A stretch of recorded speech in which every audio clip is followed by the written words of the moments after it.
It seems a bit surreal that here we are in 2021 and instead of flying cars, we get adaptations of both Dune to the big screen and Foundation to the small in the same month or so. Here are my thoughts on the former, much more successful adaptation, but in so doing I have to start with a look at the novel and the previous adaptations and provide you with a spoiler warning because I will very much be spoiling the film, the previous adaptations, and the first couple of books, so viewers beware. Let me open by saying that I'm aware that in any effort of adaptation, there must be compromises, whether to update the source material to modern times, to adapt it to a different medium, or for budgetary reasons. And this last is the real reason we don't get literal scene-by-scene renditions of beloved books on the big screen, because doing so takes too long, it costs too much money, and it limits audiences to tiny segments of the mass market. And a production company lining up $165 million, as Legendary and Warner Brothers did for Dune, needs some assurances of recouping those costs in a marketplace that is never completely predictable. So it's possible for, say, a book to be simply too rich and dense for direct adaptation, and choices have to be made to streamline the story for a film or television audience. So it is with Frank Herbert's seminal science fiction novel Dune, published in 1965 as a standalone novel, but first appearing in the pages of Analog in two serials, the first in 1963 and 64, and the second in 1965. These became Book 1 and then Books 2 and 3 in the novel, respectively. Herbert took over 5 years to write Dune, a richly imagined, many-layered story, inspired by the study of desert ecologies, messianic religions, oil scarcity, Lawrence of Arabia, and a few trips on psychedelic mushrooms. There is, famously, a lot going on here, one reason why the novel has traditionally been considered difficult to adapt. Nevertheless, it has been tried, twice successfully in the past. Alejandro Jodorowsky's seriously bizarre effort in the 70s ran out of money to the relief of horrified book fans, but nevertheless did give us a splendid documentary, Jodorowsky's Dune, released in 2013. That rights package eventually passed to Dino De Laurentiis, who hired Ridley Scott to direct a film adaptation. Scott's plan was to break the book up into 2 films, which we'll see again later, but he eventually left the project for Blade Runner, leaving it in the weirdly capable hands of auteur-director David Lynch. Lynch's Dune is... well, look, it's not a masterpiece, okay? Having already read the book, seeing the film at probably age 15, I was very happy with it at the time, and indeed it has a lot going for it. It has impeccable production design and costuming, it has a wonderful international cast, and it has a great deal of Herbert's original, notoriously stilted dialogue, which the actors ably deliver against all odds. It suffers, however, from the clumsy choice to replicate the book's internal dialogue with whispered voiceovers, perhaps seeing this as necessary to deliver the vast amount of exposition in the film. Lynch allows very little to simply be seen and go unexplained. The producers were so certain of confusing audiences that they provided moviegoers with a printed glossary going into theaters, a cut-down version of Herbert's own from the back of the book. The special effects are good in places, while never quite letting you forget that this was 1984. The sheer amount of material that Lynch was trying to adapt was his downfall. After a loving and quite direct treatment of the first third of the book, the remainder, where the book's main themes are explored in detail, is compressed into the final 30 minutes or so of the film, which suffers for it. And Lynch, like me when I first read the book for the first time as a youngster, fatally misunderstands the crux of the novel and the nature of the central character, which is that Paul is not a messiah, but is both set up to pose as one and has no choice but to do so to survive, even though he can foresee the enormous damage that he will do in that role. It is too easy for both the reader and the Fremen to assume that Paul's supernatural abilities make him a messiah in truth, when in fact both those gifts and the prophecies sown to protect him are the works of human hands. This is all made much clearer by the immediate sequel novel, Dune Messiah, but it's there in the first book as well. Perhaps the legendary 4-hour rough cut would have made a finished masterpiece, but all concerned have sworn that that never actually existed. In all honesty, I could do a whole piece just dissecting David Lynch's Dune, and maybe I will, but right now we're 800 words in, and I'm only up to 1984. So I'll just say that despite its huge problems, I have enormous fondness for that movie and consider it one of my favorite films to this day. But it is not, it must be said, a great adaptation of the book. In 2000, the Sci-Fi Channel and writer-director John Harrison released a 4+ hour miniseries adaptation of the novel called Frank Herbert's Dune. Contrasting this with the Lynch film is a fascinating exercise. It fails in just about every way that the film excels, and shines in bringing all of the themes and events into the adaptation that Lynch left out. Some of the sets, especially those where filming happened on location, are very good, but the rest of the production design is terrible. The costumes in particular are sometimes comically bad. But the cast is the miniseries' weakest component, including a somnolent William Hurt as Leto and a variety of important roles filled by actors from what appears to be community theater. Dispatch orders to your navigators. They are to depart our space and return the fleet to its homes immediately. The Guild does not take your orders. Saskia Reeves turns in a good performance as Jessica, but she is wrong for the role, as is P.H. Moriarty as a doughy Gurney Halleck. Paul, at least, played by Alec Newman, initially rings false, but grows into the role by the end of the first episode. But the absolute standout is Ian McNeice, who is brilliant as Baron Harkonnen and elevates every scene that he is in. The pure visual effects shots are very good, but much of the thing looks like it was filmed on a small set, which it mostly was, and the whole production looks cheap. But it's also aughts basic cable TV, so we really should cut it some slack. And the writing is very good, mostly eschewing Herbert's bombastic dialogue for more naturalistic lines, but actually hitting all of Herbert's story beats and themes. Frank Herbert's Dune is worth watching, but good luck finding it today. The 2003 sequel miniseries, Frank Herbert's Children of Dune, is even better, adapting books 2 and 3 and replacing the actors previously miscast as Jessica and Duncan and boasting much less distractingly ludicrous costumes. It even features a breakout performance by a young James McAvoy as Leto II, and Ian McNeice returns as the memory of Baron Harkonnen. Miniseries honcho John Harrison gets an executive producer credit on 2021's effort by Quebecois director Denis Villeneuve. This was long in the making after many years in development hell, and even once it was completed, it was further delayed by an entire year thanks to COVID. I had read Dune by age 12, and I can date this so precisely because I know for certain that I gave a book report on it to a probably frustrated 6th grade teacher. I have since reread it probably half a dozen times, and it is one of those books that reveals new layers with each new reading.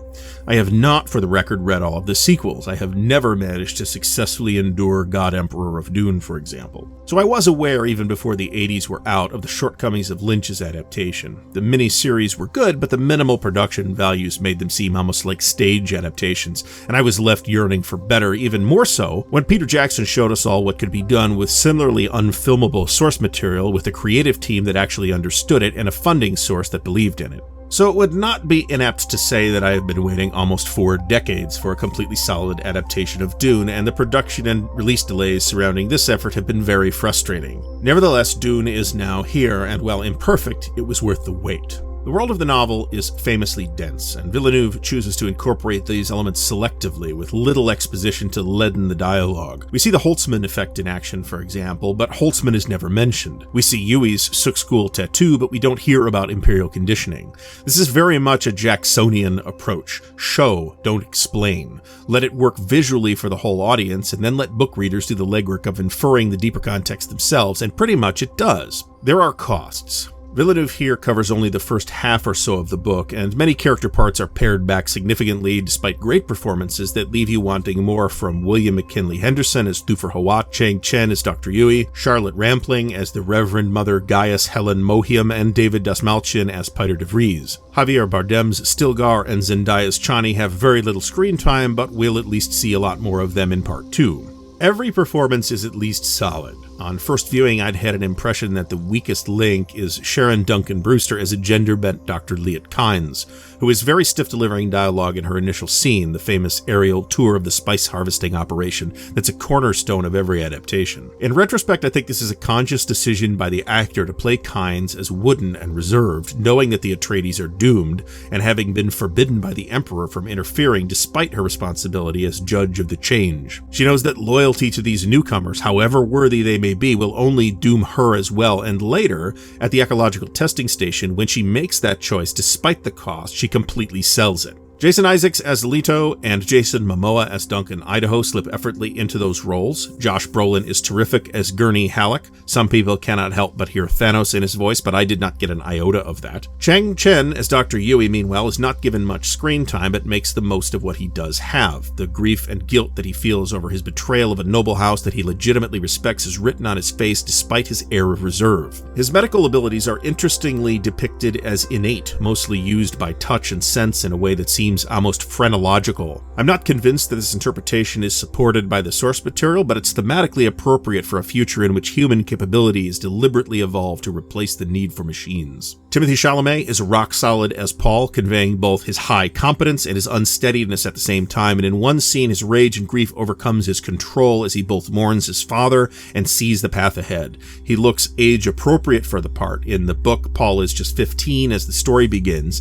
This might end up being a liability later on when Paul is grown if Chalamet still looks like the same scrawny kid. But at this point, I feel like the actor has given us enough reason to be confident. Some have criticized Rebecca Ferguson's portrayal of Jessica as too weepy and vulnerable instead of stoic and strong. I say they have misunderstood both the character and the performance.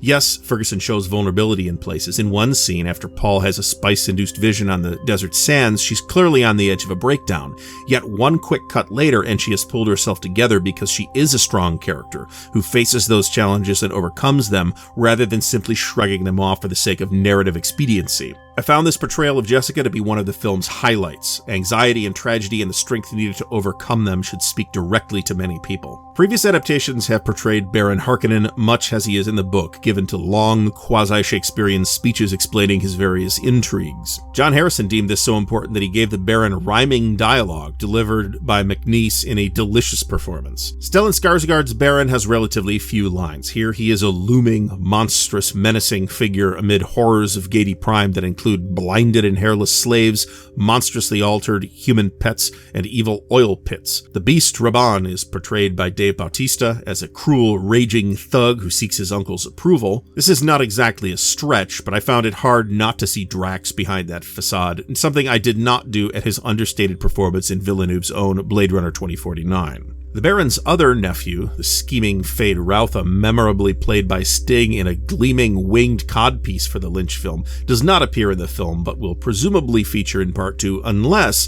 Villeneuve opts to merge the character with Raban, which I would judge an enormous error. Emperor Shaddam IV, his daughter Irulan, and his aide Count Fenring also do not show up in this adaptation but will presumably be cast for Part 2.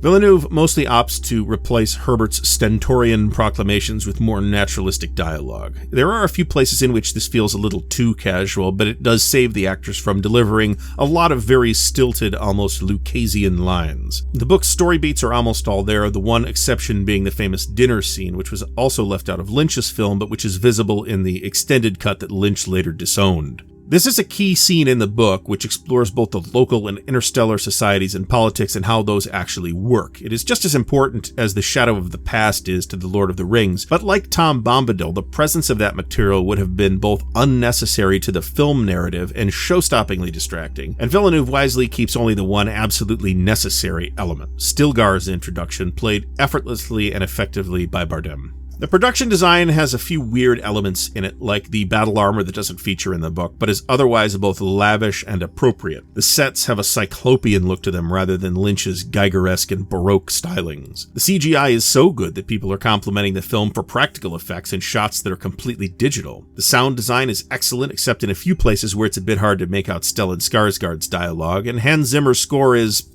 well, it's Hans Zimmer, who if his soundtracks do seem a bit samey, then they all at least sound really good. Here, his ominous tracks evoke the awe and scale of the sets and settings, and he works in appropriate Middle Eastern motifs to fit Arrakis without falling prey to conforming to bland stereotypes, and it all works very well. If I have to criticize, I will point out that I was not sold on the fearsomeness of the Sardaukar, and therefore by extension Duncan, Idaho. I expected them to have a distinct martial arts movement and fighting style which doesn't really come across. I did love that we got a glimpse of Seleucus Secundus in a scene that both highlights their pitiless cruelty and gives David Dastmalchian his lone chance to shine as Piter, which he does, and in which there's a subtle effect used that I'll let you spot for yourself. In general, the fight choreography is just okay, but happily the best example does come at the end of the film when Paul has his duel with Jamis, played by Babs Alusanmukden, whose name I have thoroughly mispronounced. This could end up feeling weird if Part 2 ends as it should, with Paul dueling Fade, who doesn't appear in the film. Jamis is given additional dimension by his appearances in Paul's visions as a sort of Fremen mentor figure,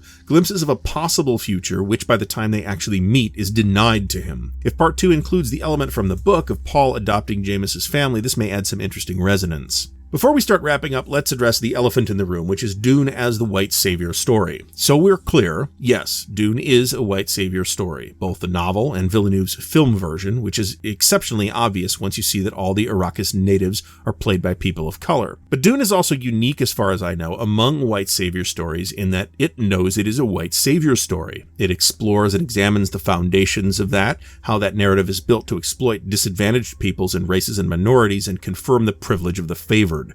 It shows how that narrative is fundamentally destructive to both minority and majority society, even when it is well-intentioned. Paul becomes the Fremen's messiah and embarks on a path that ultimately destroys the Fremen, the Imperium, and even Arrakis itself. This is not especially subtle if you get as far as the third book in the series, but in the first book you could miss it if you're trying to wade through all the many layers. But it is there. Paul sees only one viable path through thousands of years of immeasurable suffering, and he's trapped on it until he finally rejects it in Dune Messiah, only to have that path taken up by his surviving son in Children of Dune and God Emperor of Dune. Casual film fans seeing Dune might be surprised at an ending which seems abrupt. Dune diehards will already be aware that this film, subtitled Part 1 in the opening credits, adapts only roughly the first half of Herbert's original book, so a lot of that context is missing, and the film is taking some flack for what it looks like at the point we get to in the story, which highlights the biggest fear that many had with this adaptation, that we wouldn't get to see the rest of it. The half with, I think, the more interesting exploration of the novel's complex themes. It would be a great shame if the prospects for a sequel were cut off by the realities of pandemic times and a risky mixed media release in both theaters and via streaming on HBO Max. As recently as a few weeks ago, it appeared to be up in the air as to whether Villeneuve would get to film his Part 2, but that future now appears to be assured. Legendary and Warner have greenlit Dune Part 2 with a target launch date of October 2023. One presumes that the studio executives would otherwise have been chopped up for worm food. Anyway, Denis Villeneuve's Dune has some problems and weaknesses and concerns, but it, like Peter Jackson's The Lord of the Rings, is the best adaptation we are likely to get of difficult, beloved source material. It is a magisterial effort worth seeing on a big screen if you can, in a nice home theater if you don't want to risk life and limb for it.